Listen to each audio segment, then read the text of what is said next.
So my early influences were actually my mother. So my mother actually was an art teacher, art instructor. And for many years, she taught special ed. And she was always an art teacher at the special ed schools. But early on, she actually, in the 60s, my mother was a ceramicist. So a lot of times late at night, my mom would put us down and she would work on our ceramics all night long.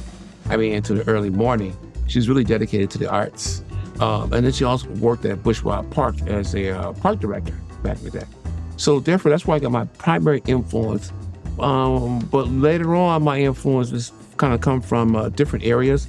Particularly, it comes from going to the library and looking at African-American artists, basically going to the library and looking at African-American artists and books my mother had.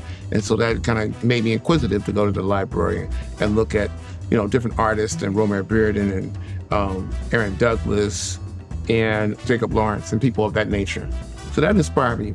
And then after that, in my neighborhood, they started this organization called Compton Communicative Arts Academy, which was headed by John Otterbridge, who was, a prolific artist at the time. And I was surprised that he was in my neighborhood. And so I went down there and talked to him. He said, come by. They started doing art classes, started being involved in the academy, what was going on with John, and started to see him work. And Charles Dixon was another artist, started to see those guys work. And so my work is the influence of what they were doing. The Santeria really gives me, and Voodoo, it gives me sort of the inspiration that I needed because I was usually raised under Christianity. I didn't know anything about my African roots or African history. So when I began to research and look at the Santeria and what are the Voodoo and what the history that is and how it relates to Africa and the origins of who I am as a person, that gave me the strength and the power to use those ideas and how they affect our urban communities, right? And how do I take those ideas and concepts from Voodoo and the Santeria and relate them to what's happening in urban communities? And so it gives me the power to be able to now recognize who I am. My next motion is now where I'm doing more of abstract sort of pieces.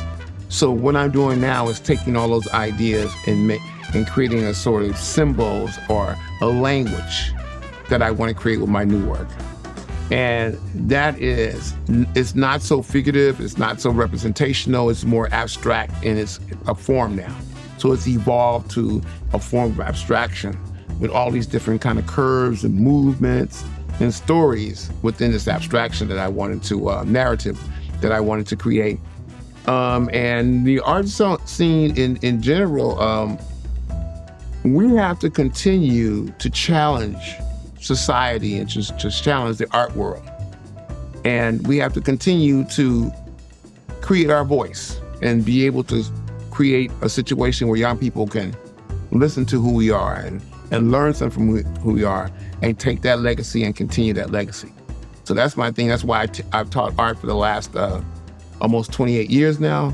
And that's why I continue to teach art, because I have to make sure that the kids will know who a Duke Ellington is, even though, an artist, or who knows who Romare Bearden happens to be.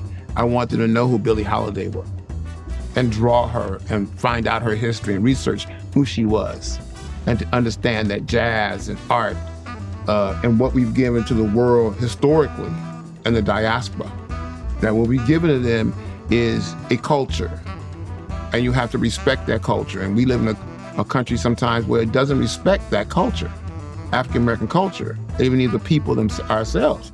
So we have to make sure as African-American people that we continue that legacy, that history, so people can know who we are.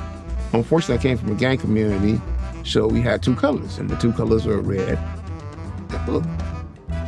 Shango, I use it for red, and blue, which is the female, Yemanya. So I want to relate what happened in my community, which was at one time a unified community. Then it got to be where people were opposing each other. And so what I wanted to do is take those two colors and relate them to our original history, where we had unity and we had power in our unity. And we didn't let people come in between us and to create this division. So my idea was to use those colors, use those symbols and those ideas around that to reunify us in a way that we need to go forward.